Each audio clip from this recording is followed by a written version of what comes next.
show about sports by people who love sports. Welcome to Sports Isolated. Here's your host, Callum Duck. Hi everyone, welcome to another episode of Sports Isolated. Today on the show we chat to the South Australian Cricket Association's Diversity and Inclusion Officer, Jordan Capel. Jordy gave us a great insight into the world of indigenous and inclusive cricket here in South Australia and the pathways that people can take to get involved. We thank Jordy for his time, and this interview was conducted over Zoom, so thank you very much for watching this video. I hope you enjoyed the interview. Hey guys, welcome to another episode of Sports Isolated. I'm here with Jordan Capel, who is the Diversity and Inclusion Officer at the South Australian Cricket Association. Jordy, thanks so much for joining us, mate. How you been? No worries. Thanks, Callum. Thanks for having me on the show. Sorry I couldn't be there in person today, but as per a lot of our regulations with our work at this stage with the sport industry, keeping our distance is the best way to do it. But happy to be here and have a chat. Been going pretty well. As you can imagine, world's turned upside down about a month ago, so sort of still adjusting to the working from home situation. But all in all, pretty healthy and all that sort of stuff. So can't complain too much. Alrighty, we'll crack straight into it, mate. So do you mind telling us about your career pathway and then how you ended up in your current position at SACA? Yeah, absolutely. So growing up, sport's always been my number one priority. Always wanted to work in sport. Never knew exactly what I wanted to do, but I knew it had to be sport. So thankfully, I fell on my feet in the industry and now have a really cool role with SACA. Went through the special sport program at Henley High School growing up. So that was involved with the cricket program there. Learned a lot academically within the sporting space, and then went on to university where I studied sport and recreation management at UniSA for 3 years. Graduated that in about 2016. Through that sort of course, I did some traineeships with the Adelaide Crows and the SANFL. So after I did finish uni, I got a role with the SANFL, visiting schools and running some programs with them, and then fell onto Kelly Sports coaching program as well. So I helped out Ian out at Kelly Sports in South Australia. He does a great job in the school space there. And also work currently as well for Champion Data on my weekends, doing some stats for the SANFL stuff. So from there, I got the role with SACA in the social cricket space. Did that for about 18 months, and about 6 months ago now, I moved into diversity and inclusion, working with our multicultural, indigenous and people with disabilities. So it's really cool. Yeah. Speaking about your social cricket, the local fourth grade used to have a team in that comp which you ran, and we always had a good time on a Wednesday night when we could actually field 8 blokes in the team. What's it like working at SACA? Obviously, it's a pretty highly regarded sporting organisation here in South Australia. What's it like working at Adelaide Oval each day? Yeah, when you it's can, pretty obviously. Cool. Yeah. It is pretty cool. I am sort of missing it already. Walking past that scoreboard every day when you're walking into the office. It doesn't get much better than that. And obviously, as occasionally there's sport on, we can sort of duck out in our lunch break and watch the Sheffield Shield or something like that. So it doesn't get much better in terms of the sporting industry, except apart from Adelaide Oval. So great environment, great venue, as you can imagine. Great training facilities as well for our teams that we do come in. We've obviously got access to the indoor centre there and Park 25 as well, which Trent Kelly and the team down there do a great job keeping Karen Rolton up and running.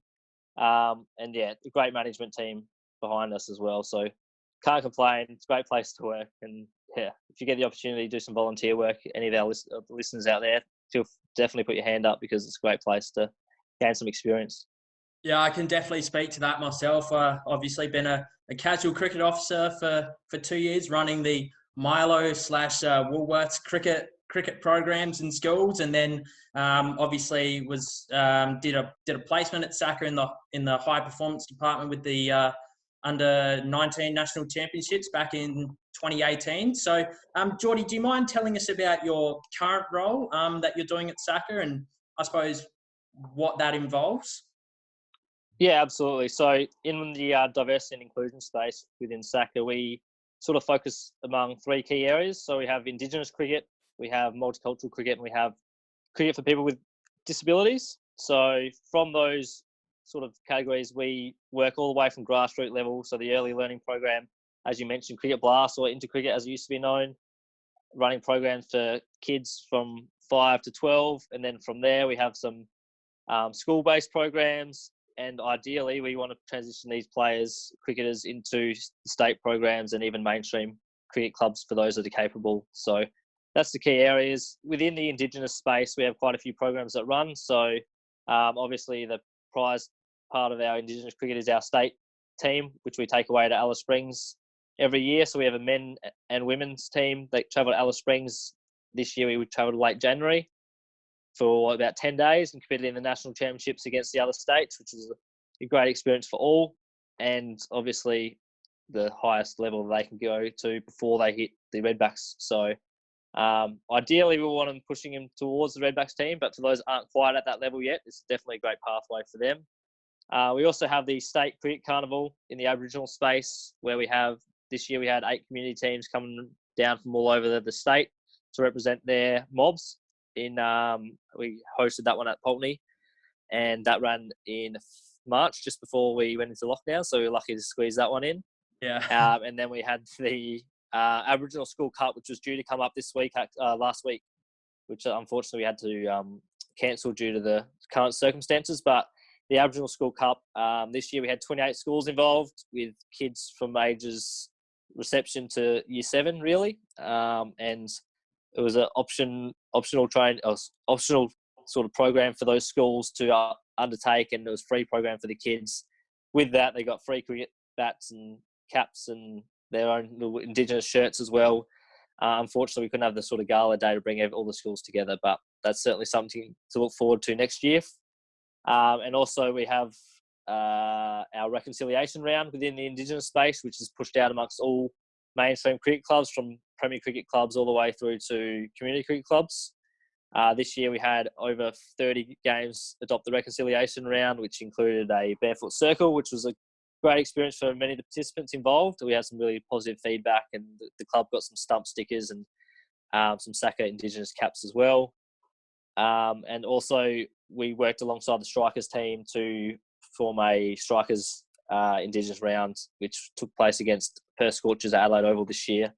And that was a great experience. I think it was the run chase where we just defended over around 200 off 18 overs. So it was a great game of cricket. And yeah, they had that insane opening partnership between Inglis and Livingstone from the UK, and obviously I did see that picture, you and Wayne Miller. So that's obviously really, really cool that you're working across these different areas. What's it like working with Indigenous and inclusion cricketers?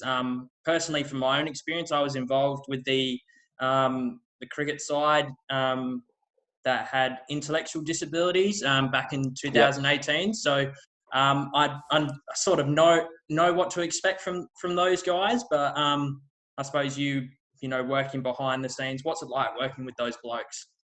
Yeah, it's a lot of fun, and it's very rewarding. So cricket for a lot of these players is sort of a break from their everyday life, and it gives them the opportunity to do something everyone else does and have fun and even represent their state. We do have disability state teams that travel to Geelong every year. This year, unfortunately, we were smoke affected over in Geelong, the national champs, so we missed a few days of cricket. But as I said, very rewarding, a lot of fun. Some of the stories we hear of these players' upbringings and how much adversity they've faced through their lives, just giving them the out of cricket is a great thing for us to be able to provide them with, and very fulfilling for us, and also seeing smiles on their faces when they're representing the state. And the red colours is it's hard to beat, that's for sure. Yeah, shout out to those boys that I coached in 2018. We won the final that year, so that's obviously it was a pretty cool experience. Obviously, shout out to Macca, Potty, the Goodman brothers, and everyone else in the team. You mentioned that obviously working in this space in sports very rewarding. So, what's the most rewarding aspect of your job? I imagine you see some fantastic stories. Yeah, so as I just mentioned, the stories that we do here is fantastic, and the fact that we get to put smiles on these people's faces, bring communities together, bring people together, That's what all sports great for, and cricket's just like all other sports in that capacity. And the fact that we were able to provide them a pathway to play, sort of represent their state, where in some other sports probably don't have that luxury. We're very fortunate that we can offer that to our participants, and those that really work hard normally get rewarded in that space. Awesome. What's the current pathway for Indigenous and inclusive cricketers? Obviously, you mentioned the state teams, but prior to actually getting into the state teams, what are some steps that those cricketers can get in the lead up to trying to represent SA when they go to Geelong or Alice Springs or places like that? Yeah, so we have probably the first step would be getting them involved in cricket. So our Cricket Blast program, which is our early learning program for those in the age bracket of 5 to 12. So that's the real basics, learning how to bat, learning how to bowl. From there, we transition them into school cricket or club-based cricket if they're capable. If not, we also have other programs that run. So I know the Special Olympics, they have a program where they help educate some young players, as well as a lot of the indoor cricket centres have a social format. So they do a great job keeping cricketers involved in winter specifically. But yeah, most specifically, we have our development academy at SACA, which involves both Indigenous and people with disabilities, the opportunity to use the high performance training facilities at Adelaide Oval and Park 25. We have the luxury of being able to get some coaches in for those sessions, and we did just set up a nice off-season program this year that obviously has had to be put on the back burners now, but certainly something that we're keen to continue in the future, and providing these players the same opportunity that our Redbacks players get. And for them, they love it. They love any chance they get to Adelaide Oval and bowl the ball down the famous indoor nets that all their favourite players get to do as well. Yeah, Adelaide Oval, definitely one of the best places in the world, best stadium in the world, I reckon.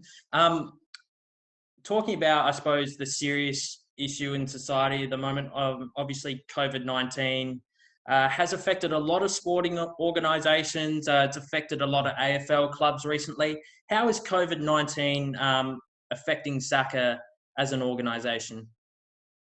Yeah, so the timing for us was a little bit different to obviously the footy clubs, in terms of they were going straight into the heart of their season, just getting started, and we were coming towards the end. A lot of people listening probably are well aware that most of the community cricket and Premier Cricket finals were abandoned due to the situation, and with obviously our indoor centres and that aren't running at the moment. So fortunately for us, we got most of our season through. However, it has quite significantly affected, and who knows how long this is going to go on for in the future, that it's going to continue to affect us. But yeah, all our indoor cricket, obviously state championships, which were meant to take place in June, won't be going ahead on time or at all potentially. So disappointing for those cricketers, and obviously financially it's hit the organisation pretty hard with no use of Adelaide Oval, and obviously the working from home situation is a big change for everyone as well, like it is for all different sporting organisations. But yeah, we're trying to do the best we can to make of a pretty bad situation. But again, we're not the only organisation in this boat. It's pretty much all across the world. So trying to do our part for the social distancing and be a leader in that, which is why the decision for those finals to be abandoned came pretty early on when other sports were still playing. Yeah, commiserations to those who unfortunately didn't get to play in their cricket finals.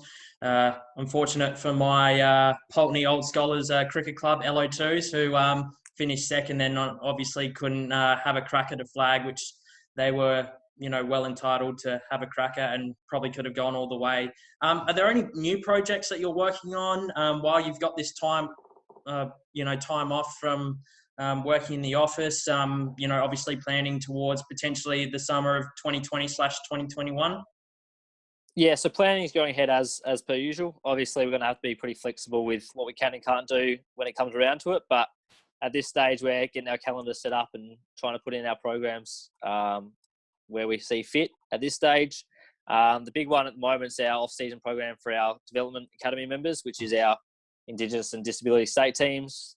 They've been given an at-home training program for those that are interested to continue little easy activities that they can do at home, or running around at the park or at the beach or something like that. So unfortunately, we weren't able to get everything we wanted in that off-season program now due to not being able to use the indoor facilities. But we are planning ahead for season 2020-2021 to go ahead as planned at this stage. But again, it's something we're going to be pretty flexible with and have to adjust, probably change our plans 50 to 100 times before we can actually get a program up and running. But it's difficult for everyone, so we understand what the situation is.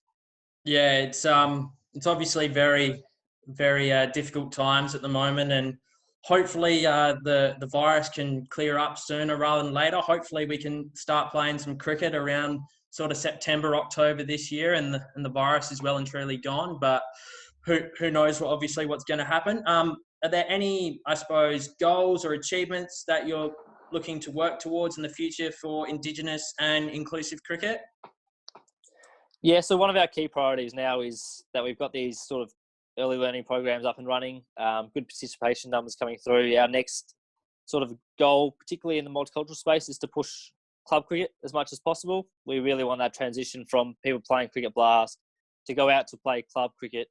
And then from there, we can put them into state programs and pathway programs that will then hopefully lead to multicultural Indigenous players or even people with disabilities representing the state at either their own level or even for the Redbacks, ideally. So, yeah, we want to see as many South Australians representing the baggy green as possible. And that, while I've got that topic up, I might mention a few of our players in the deaf of hard of hearing were selected in the Australian squad to travel overseas at the end of the year. Fantastic. That's been postponed, but special mention to Luke Trudgett and Luke Smith for their achievements in that one. And also our blind and vision impaired Australian squad was put together with 4 representatives from South Australia. So Stephen Palmer, Lockie Wallace, Aaron Lyle and Islam Ahmed. So congratulations to those guys. They were due to go to England towards the end of the year for an Ashes series, but that's been also put on hold. So hopefully they get their chance next year. Yeah, for people who are looking to get involved in either Indigenous cricket or inclusive cricket, where can they go to find more information and potentially get in contact with yourself? Yeah, so the South Australian Cricket Association website is up and running. On that website, my details will be on there, so feel free to flick me an email. It's just jcapel@saca.com.au. On there will also be my counterpart, Matt Lucas's contact details. He's also sits in the diversity and inclusion space, so feel free to reach out if you'd like any more information. We've got a bit of time at the moment, so feel free to flick an email through or even give me a call, and I'll be happy to have a chat. No worries. Geordie, thank you so much for joining us here on Sports Isolated. It's been a real privilege chatting to you about Indigenous and inclusive cricket and all the different pathways for people here in South Australia. For those watching at home, thank you very much for tuning in. Make sure you like, comment and subscribe. Thanks very much for watching. We'll see you in the next video.